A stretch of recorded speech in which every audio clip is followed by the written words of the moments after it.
Comment savoir si je suis en train de tomber amoureux ou amoureuse?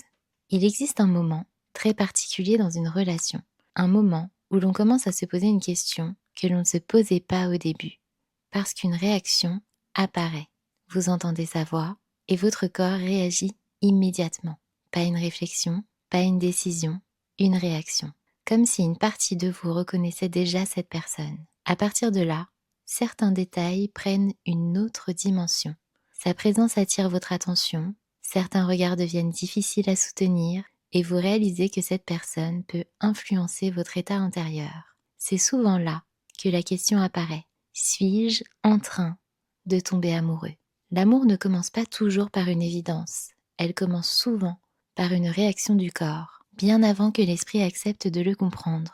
Le cœur reconnaît parfois quelqu'un bien avant que l'on comprenne pourquoi exactement. Indice numéro 1. L'autre commence à habiter votre esprit.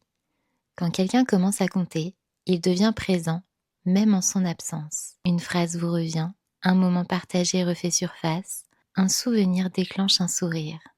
Vous ne cherchez pas à penser à cette personne, et pourtant, votre esprit y revient naturellement. Cette présence mentale est souvent l'un des premiers signes.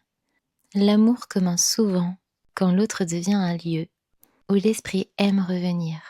Indice numéro 2. Vous voulez partager votre monde. L'attirance cherche des moments. L'amour cherche à partager la vie. Quand quelqu'un devient important, vous avez envie d'ouvrir votre univers, vos endroits préférés, vos souvenirs, vos passions, parce que cette personne ne devient plus simplement quelqu'un avec qui passer du temps. Elle devient quelqu'un avec qui partager votre monde. L'amour commence quand on ouvre les portes de son propre univers. Indice numéro 3. Sa présence apaise autant qu'elle excite. L'attirance crée de l'attention. L'amour apporte aussi de la sécurité. Quand vous êtes avec cette personne, il y a bien sûr de l'excitation, mais il y a aussi autre chose. Une forme de calme, comme si votre système intérieur reconnaissait un endroit familier. Le désir accélère le cœur, pendant que l'amour, lui, l'apaise. Indice numéro 4. La reconnaissance. Quand quelqu'un commence à compter, le corps réagit souvent avant l'esprit. Sa voix devient immédiatement familière. Vous pourriez la reconnaître entre mille. Elle déclenche une réaction instinctive, une reconnaissance immédiate et même un apaisement.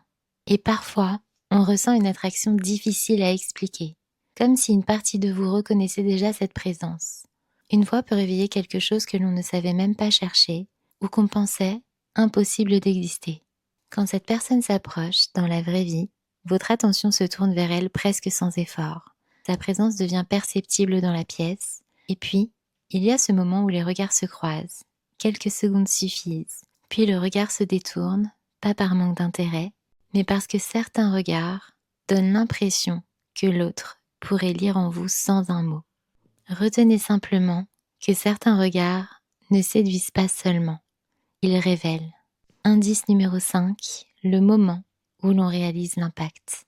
Il arrive un instant très précis, pas forcément spectaculaire, mais un moment où vous comprenez que cette personne a un impact sur vous.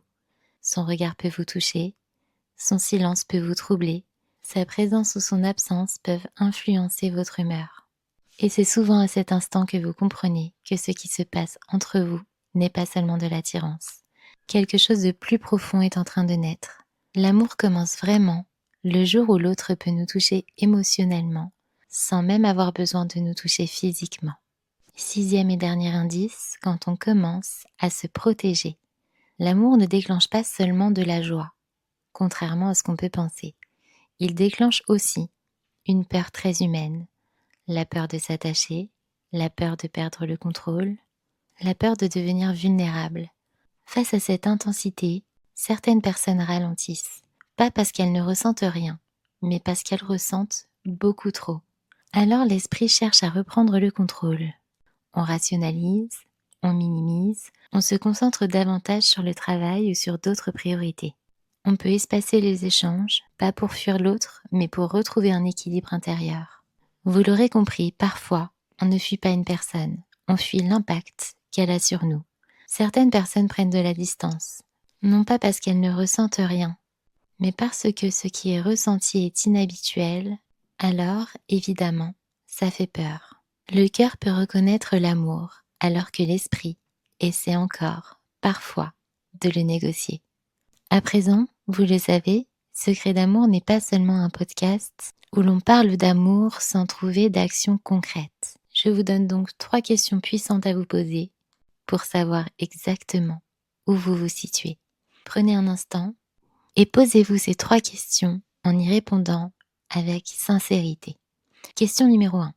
Quand cette personne est dans la même pièce que moi, est-ce que mon attention se tourne naturellement vers elle, même si je ne le décide pas? Et quand nos regards se croisent, est-ce que je ressens le besoin instinctif de détourner les yeux, car je me sens vulnérable ou exposée? Question numéro 2.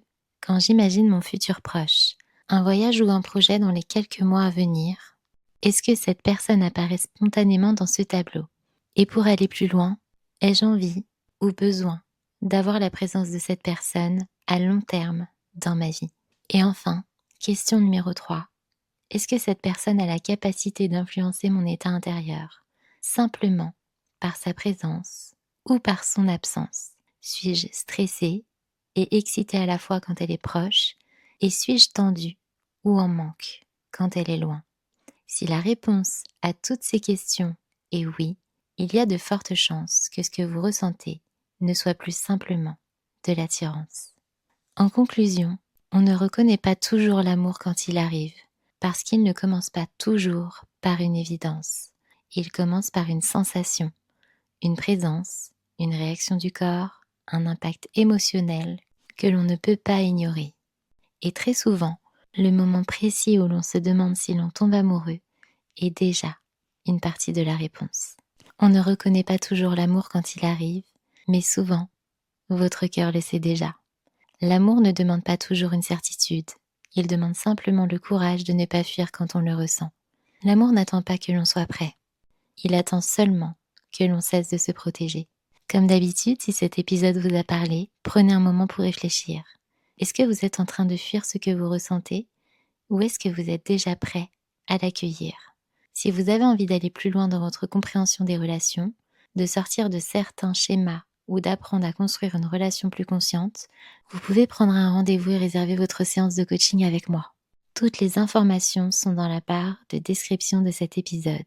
Si ce que je partage avec vous ici fait sens, partagez-le à votre tour à quelqu'un qui pourrait en avoir besoin.